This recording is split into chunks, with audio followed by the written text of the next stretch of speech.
이 시간 함께 묵상하실 하나님의 말씀은 히브리서 4장 12절의 말씀입니다. 하나님의 말씀은 살아있고 힘이 있습니다. 양쪽에 날이 선 칼보다도 더 날카로워서 우리의 혼과 영과 관절과 골수를 쪼개며 마음속에 있는 생각과 감정까지 알아냅니다. 아멘. 우리에게 잘 알려진 사운드 오브 뮤직 영화의 실제 주인공인 마리아 아우거스타 폰 트랩은 오스트리아의 비엔나에서 태어났습니다. 마리아의 어머니는 그녀가 2살 때 폐렴으로 사망했습니다. 이에 슬픔에 잠긴 마리아의 아버지는 마리아를 자신의 사촌에게 맡겨두고 세계를 여행하다가 가끔씩 비엔나에 들려 자신의 아파트에서 딸인 마리아를 만났습니다. 하지만 마리아의 아버지마저도 그녀가 9살 때 돌아가셨습니다. 결국은 마리아의 양어머니의 사위였던 프란츠 삼촌이 마리아의 후견인이 되었는데, 프란츠 삼촌은 마리아를 잘 돌보지 않았을 뿐만 아니라 심지어는 마리아가 하지 않은 일에 대해서도 벌을 주었습니다. 이러한 환경은 마리아를 위축되고 수줍은 아이로 자라게 했지만, 마리아는 10대 때에는 자기 학급에서 익살꾼이 되었으며, 마리아는 그러한 장난을 치면서 즐거움을 느꼈습니다. 그러면서도 마리아는 계속해서 좋은 성적을 받았습니다. 마리아는 15살 때 고등학교를 졸업한 후 근처 호텔에서 지내는 아이들의 과외 선생님이 되겠다는 마음으로 친구와 함께 도망쳤습니다. 그런데 마침 호텔 매니저가 마리아에게 테니스 토너먼트의 심판이 되어달라고 부탁했고, 그녀는 심판이 무엇인지도 몰랐고 테니스를 한 번도 해본 적이 없었지만 그 일을 맡게 되었습니다. 그리고 마리아는 이 직업을 통해 비엔나에 있는 주립교사대학에 입학할 수 있을 만큼 충분한 돈도 모았고 그곳에서 장학금도 받았습니다. 마리아는 1923년 18살 때 교사대학을 졸업하였고 1924년에는 오스트리아 짤츠부르크에 있는 베네딕트회 소속의 논베르크 수녀원에서 수녀가 되기 위한 예비 과정에 들어갔습니다. 이렇게 마리아가 수녀원에서 학교 교사로 일하고 있던 1926년에 성홍열로 아내를 잃은 해군 사령관 게오르그 폰 트랩 대령의 7자녀 중 한 명이었던 마리아 프란치스카를 가르쳐 달라는 요청을 받았습니다. 그리고 이 요청에 응하자 점진적으로 나머지 다른 자녀들도 돌보게 되었습니다. 마리아가 자신의 아이들을 얼마나 아끼는지를 유심히 지켜보던 폰트랩 대령은 마리아보다 25살의 연상이었지만 그녀에게 청혼하였습니다. 이에 겁에 질린 마리아는 논베르그 수도원으로 도망쳐 자신을 지도해주는 원장 수녀님의 조언을 구했습니다. 그때 원장 수녀님은 마리아가 폰트랩 대령과 결혼하는 것이 하나님의 뜻이라고 조언했습니다. 이 말을 들은 마리아는 폰트랩 대령의 청혼을 수락했습니다. 마리아는 후일 자서전에서 말하기를 그녀가 정말로 원했던 것은 수녀가 되는 것이었기 때문에 결혼식 날 하나님과 남편에게 매우 화가 났었다라고 기록하였습니다. 그리고 나는 정말로 사랑에 빠지지 않았다.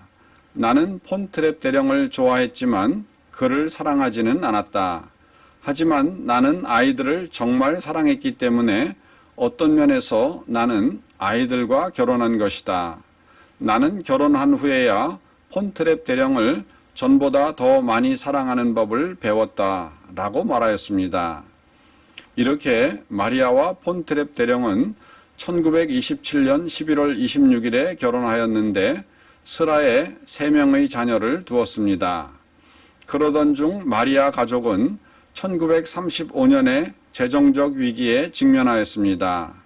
남편 폰트랩 대령은 자신의 친구가 운영하는 오스트리아에 있는 은행에 자기의 모든 돈을 저축하였는데 불행히도 이 은행은 파산하였고 당시 오스트리아도 대공황을 맞았으며 마침 세계적인 불황도 겹쳐서 폰트랩 대령의 집안은 경제적으로 매우 어렵게 되었습니다. 이에 폰트랩 대령은 자신의 하인들 대부분을 해고하였으며 자기 저택의 꼭대기층만을 가족을 위해 사용하고 집의 나머지 부분들은 모두 임대로 내놓았습니다. 이때 카톨릭 대주교는 프란츠 와스너 신부를 그들에게 보내어 그들을 돕도록 하였고 이 일로 인해 이 가족의 유명한 노래 경력이 시작되었습니다. 당시의 유명 소프라노 롯데 레마는 폰트랩 대령 가족의 노래를 듣고서 콘서트에서 함께 공연하자고 제안하였으며 오스트리아 수상 쿠르트 슈슈니는 라디오를 통해 폰트랩 대령 가족의 노래를 듣고 난 후 그들을 초청하여 비엔나에서 공연하도록 하였습니다. 이렇게 해서 그들은 인기 있는 순회 공연팀이 되었습니다. 하지만 1938년 3월 독일이 오스트리아를 합병하자 이 가족은 나치 치하에서 지내게 되었습니다. 이로 인해 매우 험악해진 사회 분위기 때문에 폰트랩 대령의 가족은 1938년 9월 오스트리아를 떠나 이탈리아와 영국을 거쳐 마침내 미국으로 향했습니다. 그리고 이들은 스스로를 트랩 가족 합창단이라고 부르고 미국과 캐나다에서 공연을 시작하였고 1938년 12월에는 뉴욕의 타운홀에서 공연을 하기도 하였습니다. 당시 이들 부부와 10명의 자녀들로 뭉친 이 대가족은 콘서트 여행을 하면서 세계를 여행하였습니다. 그리고 여행을 하지 않을 때에는 버몬트주 스토우에서 음악 캠프를 운영하였습니다. 아버지 게오르그 폰트랩을 제외한 남은 가족들은 모두 미국 시민권을 신청하여 미국 시민이 되었으며 아버지는 1947년 버몬트에서 폐암으로 사망하였습니다. 그리고 전쟁이 끝난 후 이들 가족은 트랩 가족의 오스트리아 지원재단을 설립하여 오스트리아의 가난한 사람들에게 음식과 의복을 보냈습니다. 이후 1957년 이 가족 합창단은 해산되어 모두 각자의 길을 가게 되었는데 마리아와 세 자녀는 파푸아 뉴기니에서 선교사가 되었고 가족 중 아들 헤드윅은 오스트리아로 돌아와 하우젠에서 교사로 일했습니다. 주인공 마리아 폰트랩은 1987년 3월 28일 버몬트주의 모르스빌에서 82살의 나이로 사망했으며 현재 그녀는 남편과 전처 소생의 자녀 5명과 함께 가족묘지에 안장되어 있습니다. 이렇게 사운드 오브 뮤직의 주인공이었던 마리아가 9살 때 그녀는 아버지가 세상을 떠나자 판사이며 사회주의자였던 삼촌의 집에서 성장하게 되었는데 마리아의 자서전에 보면 그녀가 대학 시절에 겪었던 일화가 소개되어 있습니다. 당시 마리아는 기독교 신앙에 대하여 몹시 반항적이었으며 무신론자임을 자부하고 있었습니다. 그러던 어느 날 대학 졸업반 때 종료주일을 맞은 마리아는 제수익 교회의 예배에 참석하였습니다. 하지만 마리아는 미사보다는 그 교회에서 있을 예정이었던 바하의 마태 순환곡 연주에만 관심이 있었습니다. 그런데 그날 크로스터 신부는 불과 5분 동안 예수께서 우리의 죄를 용서하시기 위하여 십자가를 지셨다는 설교를 하였습니다. 이 말을 들은 마리아는 이상할 정도로 마음에 감동을 받고 설교가 끝나자마자 일어서서 질문하기를 신부님, 정말 십자가의 용서를 사실로 믿으십니까? 이 질문을 받은 크로스터 신부는 반문하기를 그러면 당신은 그렇게 믿지 않으십니까? 지금은 예배 중이니 내일 제 사무실로 오십시오 라고 대답하였습니다. 마리아는 이튿날 크로스터 신부를 만나서 자신의 무신론을 장장 1시간 동안이나 털어놓았습니다. 이에 신부는 계속 듣기만 하다가 마침내 한마디 하기를 자매여, 당신의 삼촌과 당신의 치우친 독서가 당신을 하나님께로부터 멀어지게 했습니다. 그러나 주님은 오늘 당신을 용서해 주셨습니다. 이 말을 들은 마리아는 크게 충격을 받았고 마침내 그의 종려 주일부터 자신은 새 사람이 되었다고 고백하였습니다. 그렇습니다.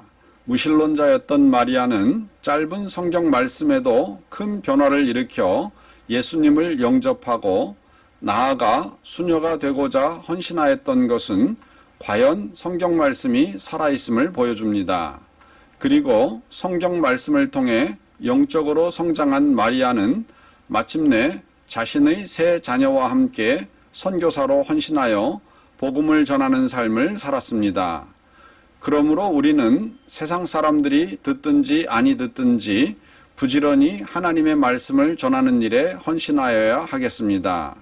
사람을 변화시키는 역사는 살아있는 하나님의 말씀과 성령께서 하실 일이지만 말씀을 전하는 것은 우리의 사명입니다.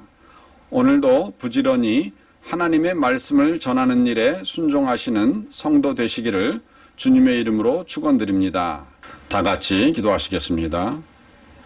사랑하는 하나님 아버지, 오늘날에도 하나님의 말씀을 듣지 못한 선교지의 사람들도 있고 또 하나님의 말씀을 들었음에도 깨닫지 못하여 예수 그리스도를 주로 영접하지 못한 사람들도 우리 주위에 많이 있습니다. 사랑하는 하나님 아버지, 예수님께서는 우리들에게 예루살렘과 온 유다와 사마리아와 땅끝까지 이르러 내 증인이 되라고 말씀하셨습니다. 이 말씀에 순종하여 오늘도 우리 주위부터 하나님의 말씀을 열심히 증거할 때 하나님의 성령께서 역사하시사 그들의 마음을 열어주시고 예수 그리스도를 주님으로 영접할 수 있는 놀라운 역사들이 우리의 삶 가운데서 일어나게 하여 주시기를 우리 주 예수님의 이름으로 기도드리옵나이다. 아멘.